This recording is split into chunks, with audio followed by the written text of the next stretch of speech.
And then of course these big open doors could be filled with glass, so you could like have a glass door like in it like this to make it look like you've opened the door.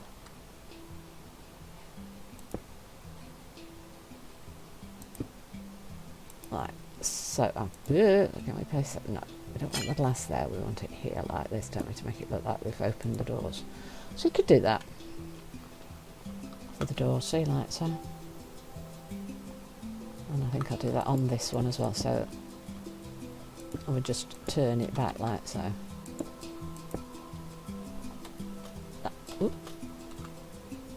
Like that.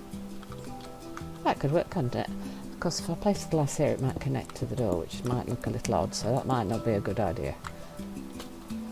Yeah, because this is all connected, so probably the best if you're going to put the doors in, probably to put it on this side so that it doesn't connect to the walls and things. There, see all these little things you have to, all these little details to keep an eye out for. Or, of course, your alternative is to put the glass around the edge like so, just to give the impression of the glass door rather than having an open door. So those are your two options. Decide which one you prefer for your build. I think I'm going to put the, do you know, I think I'll put the open door on this one.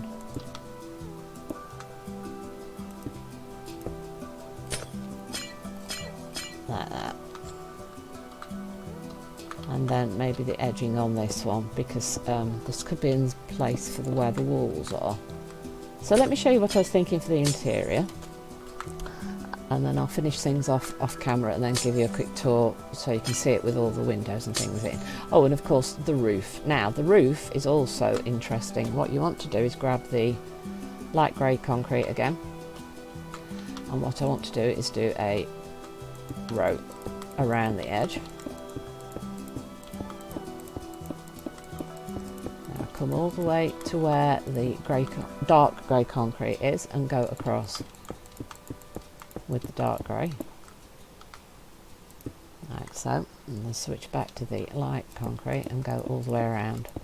So all the way around both of these two big squares, all the way around.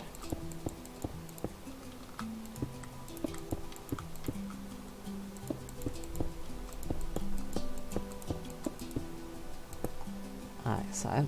But we want to do that on both, and then what you want to do is you want to get the glass again, but this time you're going to need it to be the blocks, because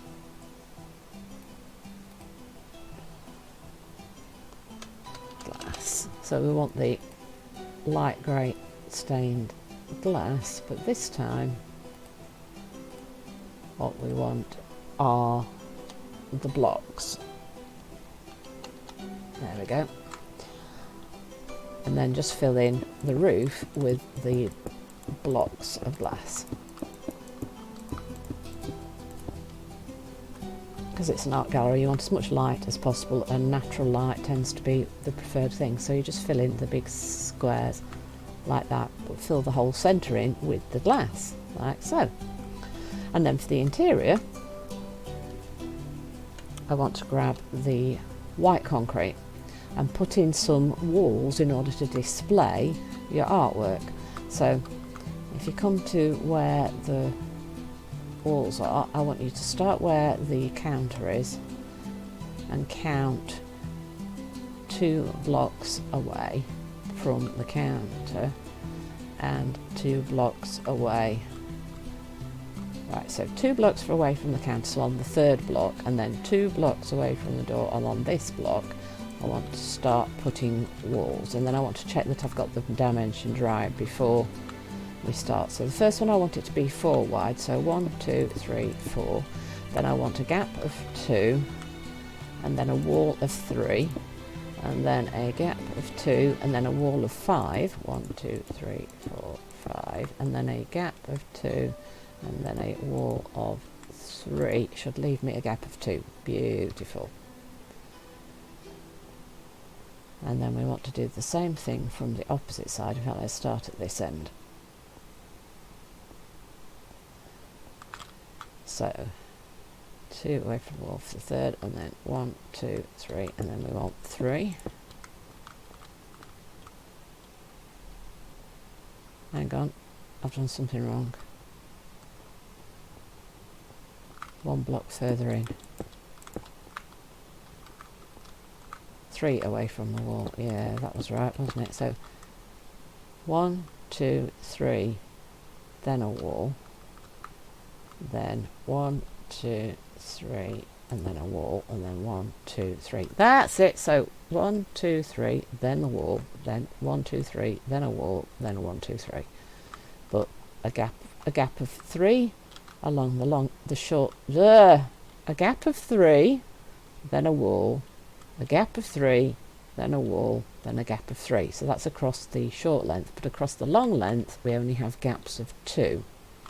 So from the counter, a gap of 2, then the wall starts, and the first one is 4 wide, 1, 2, 3, 4, then a gap of 2, and then the next one is 3 wide, then a gap of 2, and the next one is 5, 1, 2, 3, 4, 5, then a gap of 2, and a wall of 3. Right, so I put them too close to the windows, and now I've just knocked a block out the floor. No, put it back. Right, so we want to move those blocks in by 1 and remove those here. See, I always have to do at least one thing wrong, don't I? Had it all in my head, but it was all in my head, and it's very easy for things to get scrambled in my head. Ta-da! Right, now the walls should be 4 tall, so 1, 2, 3, 4. And then on these walls we're going to be placing the pieces of art.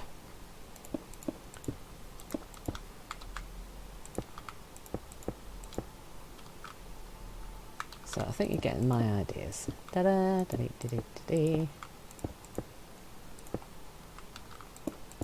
So I'm going to finish all this off now.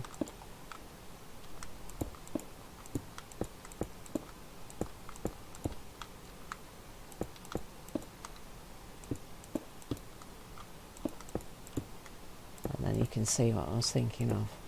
So now I've got plenty of space with walls to add the canvases, because I'm thinking proper art, so it could be photographs or paintings rather than sculpture, because this is obviously not quite the display area for sculpture. So you can, but in this game, of course, we only actually have the paintings. So if I back away from the build, you can see what I'm thinking. So there you can see how the display pieces work. Just like so, okay? And then you're going to want to add the artwork. So what we want to do is put the paintings in. But of course, if you just click on the wall like so, it's just going to completely fill the wall, which isn't necessarily a problem. But the big painting, of course, you want on the biggest piece of wall, so like so.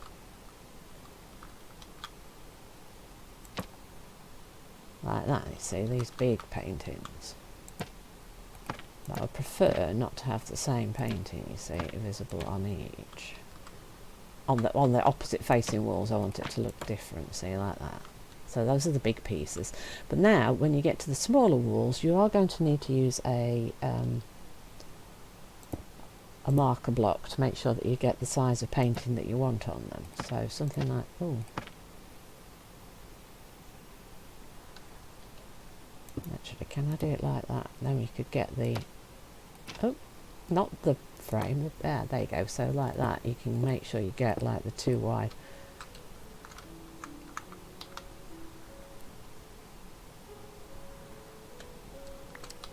That's not how you place them up, is it?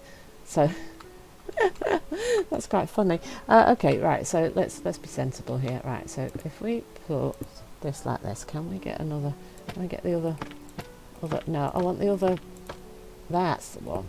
There we go. And then on the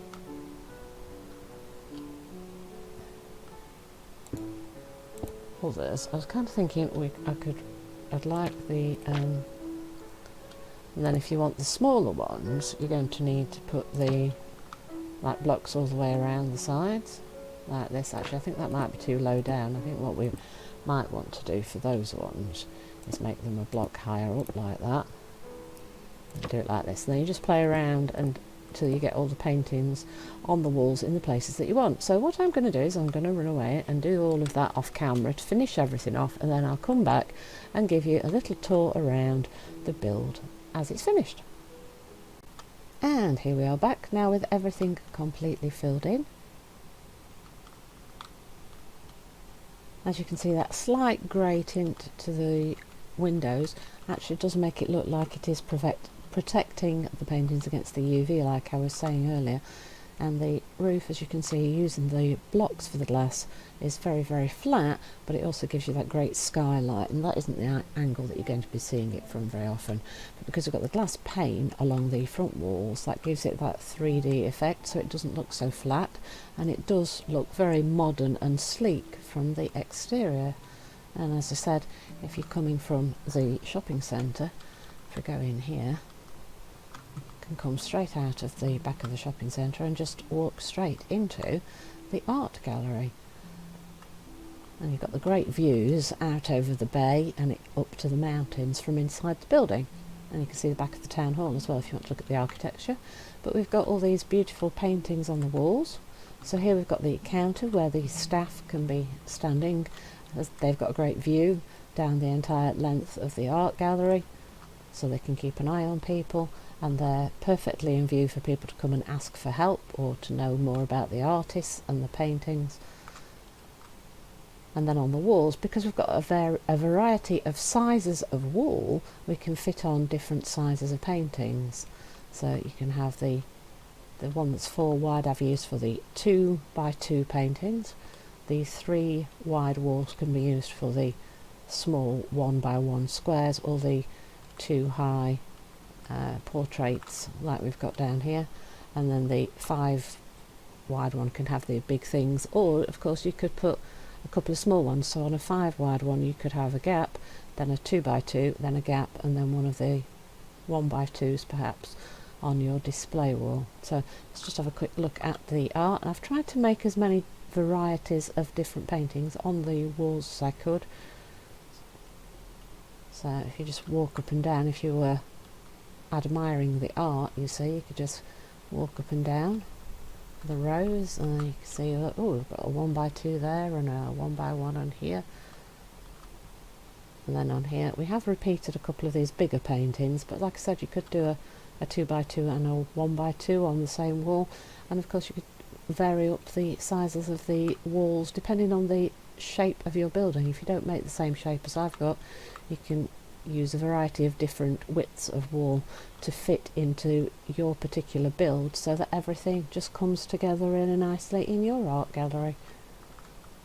So I'm quite pleased with the way that this has turned out, and I think sometimes it's really difficult to figure out how to do shops in Minecraft, and this I think is come out to be perhaps one of my favourites. I just think it works really, really well, this sort of modern sleek design with all of the concrete, and I just think works really, really well. So let's try and fly up so you can see from the top. You want a nice open design, don't you, for the displaying of artwork. And you could use something similar, of course, if you, instead of walls for displaying art, you could put bookcases. You could make it into a bookshop or perhaps a little library, and you can use a very similar design in that way and adapt it for whatever purposes you need to fit into your own towns. I look forward to hearing how you're using these buildings, and whether you want to build something similar or if it's inspired you to build something different of your own. So I hope that you've enjoyed today's episode. Please don't forget to like, comment and subscribe, and I will see you in the next one. From SoftKitty99, goodbye and happy gaming!